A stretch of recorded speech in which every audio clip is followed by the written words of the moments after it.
Vara se apropie. Tu ce planuri ai pentru terasa ta? Poate visezi la un colț verde cu plante, la seri liniștite cu o carte în mână sau petreceri relaxate cu prietenii. Sau poate pur și simplu vrei un loc să savurezi o limonadă la apus.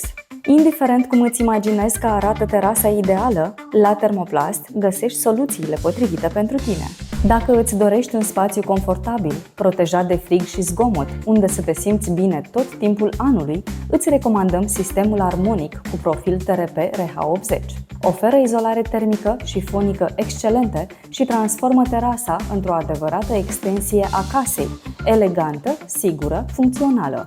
Dacă, în schimb, cauți o variantă mai simplă sau dacă stai într-o zonă cu o climă mai caldă și prioritatea este protejarea terasei de ploaie, vânt sau insecte, lăsând lumina să curgă liber înăuntru, atunci sistemul TRP Slide 80 este alegerea ideală. Cu profile înguste și design modern, păstrează spațiul aerisit și plin de lumină. Două soluții, un singur scop: terasa ta așa cum ți-o dorești. Thermoplast transformă ideile în spații confortabile de locuit.